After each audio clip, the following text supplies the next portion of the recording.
कोकते फॅमिलीमध्ये तुम्हा सर्वांचं पुन्हा एकदा खूप सारं स्वागत करते। कसे आहात सगळे? आशा करते तुम्ही सर्वजण मस्त मजेत आणि भरपूर आनंदात असाल।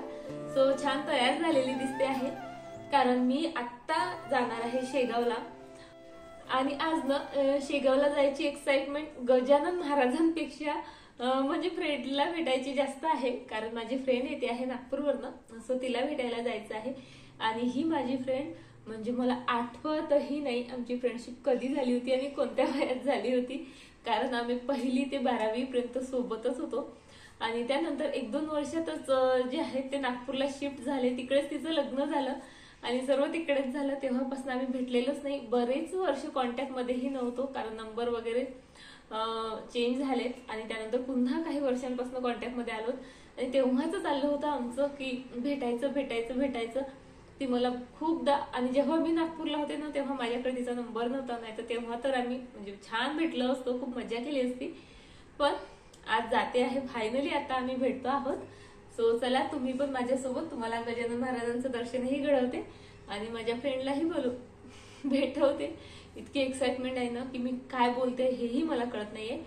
सर्व कामं वगैरे सर्व करून झालीत माझी, स्वयंपाक वगैरे केला कारण मी जेव्हा केव्हा शेगावला जाते ना स्वयंपाक वगैरे काही करत नाही कारण तिथे जेवण असतं। पण आज म्हणजे तिथे जेवण वगैरे करायचं काही माझा विचार नाही आहे। दर्शनही म्हणजे जर जास्त वेळ लागला तर म्हणजे आम्ही घेऊ किंवा नाही घेऊ, दुरूनच लांब दर्शन जे असतं दूरदर्शन तेच घेऊ कारण येऊन मला पॅकिंगही करायची आहे। कुठे जात आहे ते मी सांगतेच तुम्हाला उद्याच्या व्हिडिओमध्ये। सो चला आता निघत आहोत आम्ही, सर्वजण रेडी झालेले आहेत। आरोही तर स्कूलला गेलेली आहे आणि आरोही यायची आधी मला रिटर्नही यायचं आहे। सो चला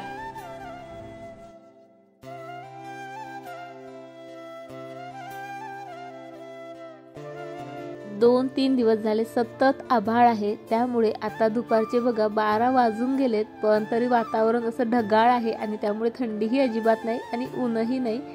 छान छान व्ह्यू पाहत आणि मध्येच एक लग्नाची वरातही दिसली आणि खरंच असं वाटत होतं थोडा वेळ गाडी थांबवावी आणि थोडंसं नाचूनही घ्यावं कारण बरेच वर्ष झाले म्हणजे एकही लग्नात गेलेली नाही आणि असं एकदा का म्हणजे बँड धरला आणि लोकांनी ठेका धरला ना तर असं वाटतं आपणही थोडासा डान्स करावा। चला आलोत आम्ही शेगावला। आज म्हणजे ठरलेलंच होतं की आम्हाला फक्त दूरदर्शन घ्यायचं म्हणून कारण घरी जाऊन बरीचशी कामं होती। पण जिला भेटायला मी आले होते ना तर काय झालं, नेमकं आम्ही आलोत आणि ती जेवणाच्या रांगेत लागली आणि जेवणाच्या रांगेत लागल्यावर माहीतच होतं 1-1.5 तास म्हणजे एक तास तरी कमी लागतो कारण क्रिसमसच्या सुट्ट्यांमुळे बरीच गर्दी होती शेगावला। सो आम्ही ठरवलं आमच्याकडे 1 तास आहे तर दर्शन घेऊनच घ्यावं आणि तसंही म्हणजे गजानन महाराजांची इच्छा असेल का आम्ही दर्शनच घ्यावं म्हणून जी आहे अशी चुकामुक झाली असावी। सो छान दर्शन झालं आमचं आणि दर्शन करेस्तोवर पिहूने स्वतःला आणि आम्हाला चांगलंच एंटरटेन केलं।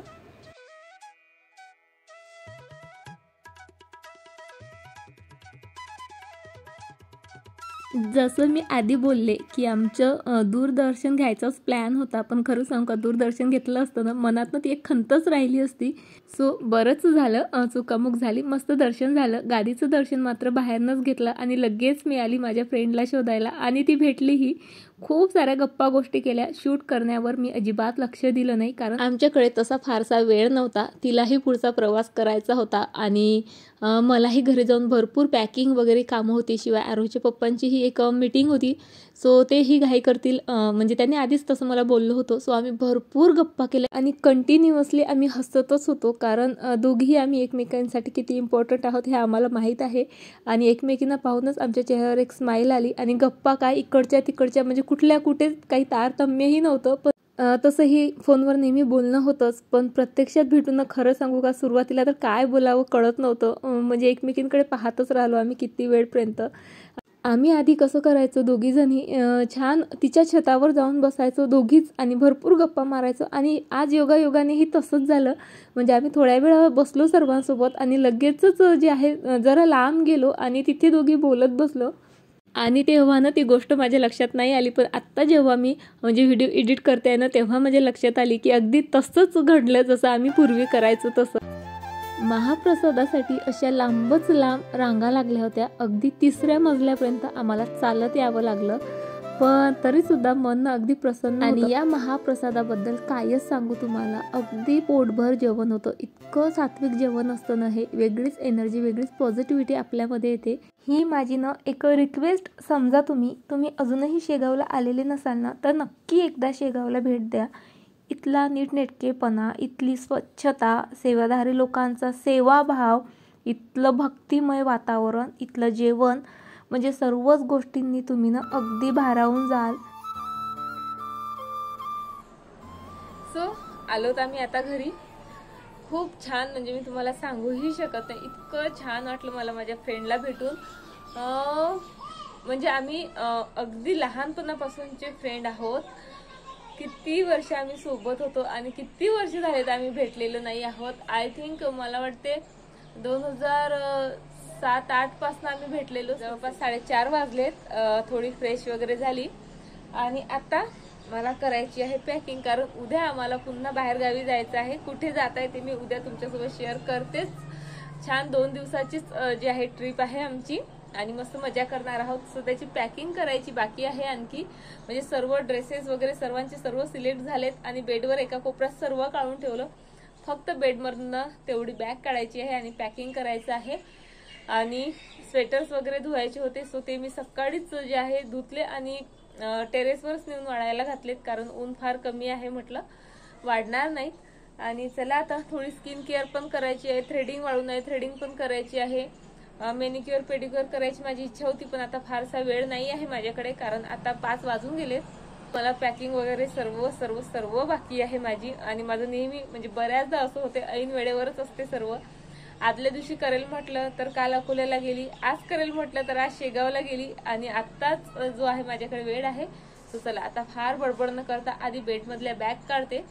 मी खरं तर आरोहीच्या पप्पाची वाट बघत होती, म्हटलं येतील आणि बॅग वगैरे मला काढून देतील, पण त्यांची वाट पाहत बसली तर आणखी लेट होईल. सो आता मीच जे आहे बॅग्स काढते. पाहते आधी एक तर बॅकपॅक करते, नाहीतर थ्रेडिंग करते. शिवाय एका ड्रेसला स्लीव्हजही अटॅच करायचे बाकी आहेत आणखी, सो त्या देऊन येते आधी. आणि चला आता बडबड नाही करत, तयारीला लागते.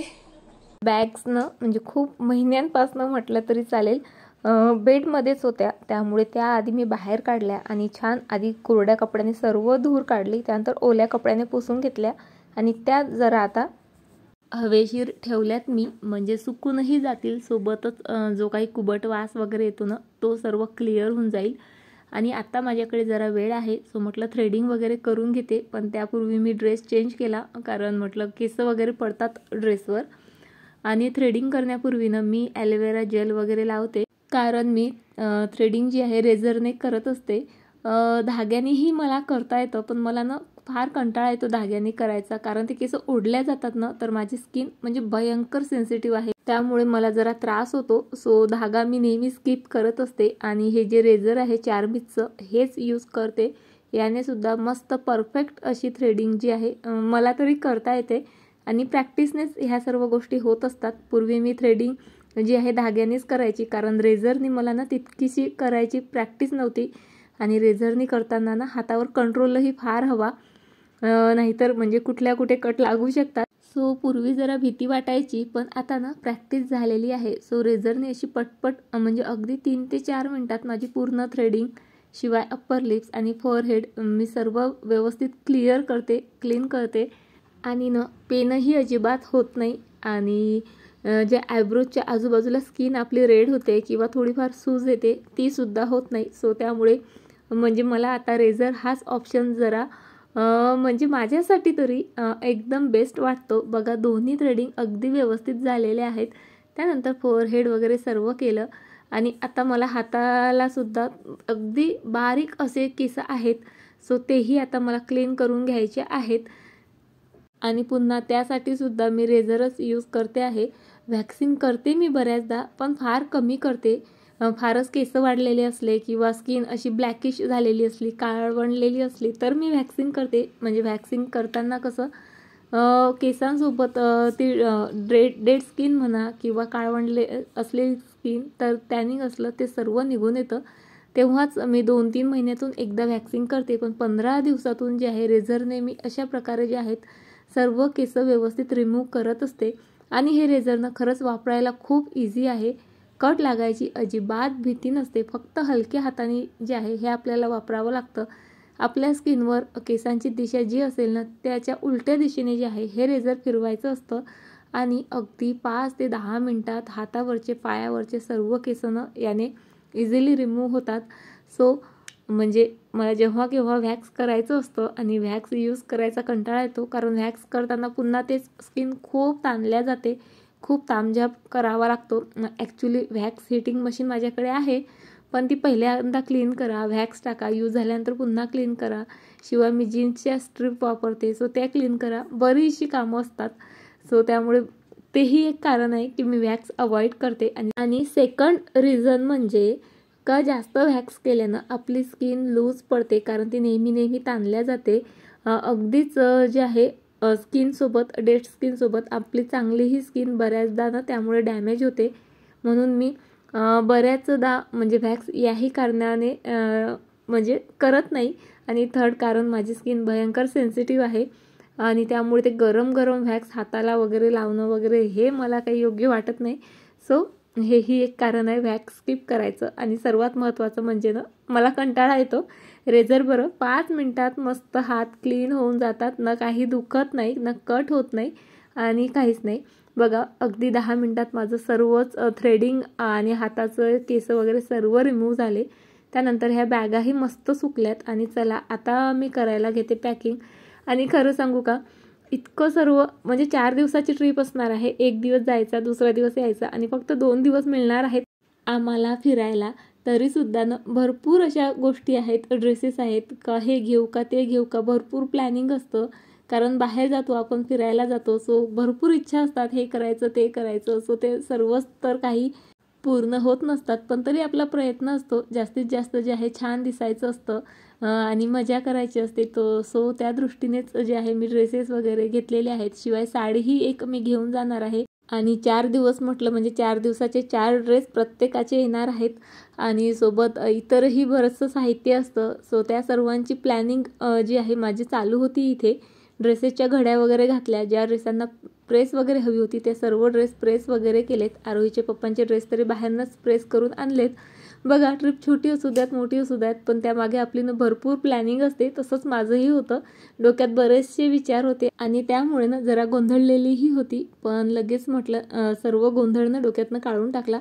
आज जे आहे म्हणजे कपड्यांच्या घड्या वगैरे प्रेस वगैरे सर्व मी व्यवस्थित केलं. बॅग आज पॅक म्हणजे पूर्ण पॅक होणार नाहीत, कारण बऱ्याचशा अशा गोष्टी आहेत, कारण त्यांचेही कपडे आहेत जे प्रेस करून यायचे होते. किंवा मुलांचंही आरूचं तर फारच कन्फ्युजन होत होतं, हे घेऊ का ते घेऊ. शिवाय तिथे थंडीही असणार आहे.